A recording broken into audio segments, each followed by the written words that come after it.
Klarna, Buy Now, Pay Later. Est-ce qu'il y a trop de compagnies de même? Là, je t'en nomme une couple. Afterpay, Affirm, ShopPay Installment de Shopify, Sezzle. Qu'est-ce que tu en penses de l'IPO de Klarna? Il cible un prix d'ouverture autour de 35 $ à une valorisation de 14 milliards. Fait à noter, il valait 45 milliards à son sommet en 2021, privé. Donc, ça a beaucoup. Est-ce que c'est un discount ou les chiffres sont beaucoup moins bons?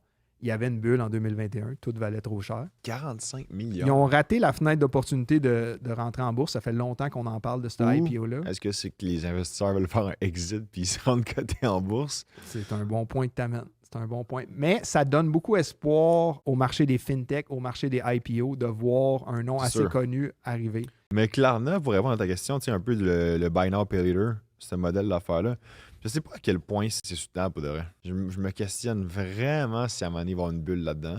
Mais tu sais quoi, moi je pense qu'eux-mêmes se questionnent, puis c'est pour ça qu'ils sont en train de développer d'autres services financiers plus élargis. C'est un domaine que je connais assez. Chez Poche et Fils, on utilise Sezzle, on a utilisé Afterpay avant.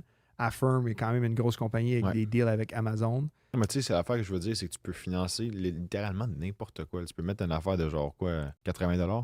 Tu peux payer en plusieurs versements. Mais quand ça a sorti, le Buy Now, Pay Later, c'était littéralement la nouvelle carte de crédit. Oui, mais c'est ça le problème. C'est que là, ce qui arrive maintenant, c'est quoi la réelle dette du monde? Tu sais, as une carte de crédit. C'est pour ça qu'il y en a beaucoup qui disent qu'ils ont peur, parce que c'est quoi le taux d'endettement réel des ménages? Ah oui, ça, j'aime ça. OK, parce que si tu sors le taux d'endettement selon Visa ou Mastercard ou whatever, ça exclut. Mais oui, mais ça n'apparaît pas sur ton rapport de crédit, ces affaires-là. C'est toujours ça qu'ils disent. En tout cas, c'est ça qu'ils disent. Oui. Mais c'est assez fou, hein? C'est vrai. Puis là, après, puis en là, en ce moment, si tu regardais juste, je regardais les statistiques dernièrement sur. Tu sais, c'est comme. Ah non, je suis pas tant endetté, là, je dois 1000$ sur ma carte de crédit. Ouais, mais t'as genre un divan puis un four qu'il te reste 3 paiements dessus à faire.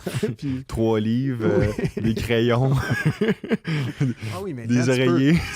C'est assez fou, ça, que tu peux buy now, pay later, quelque chose qui vaut 2$. Tu veux qu'il fasse quoi avec un huissier pour prendre repossession de ton crayon à mine? Genre? Non. Tu comprends? C'est ce que je veux dire? Non. C'est là que j'ai de la misère. Ouais. C'est tellement des micro-prêts. C'est du micro-prêt, qu'est-ce qu'ils font? Ouais. À des taux qui sont super élevés. Ils sont en train d'élargir. Carte de crédit, ils ont un deal avec Visa, Klarna.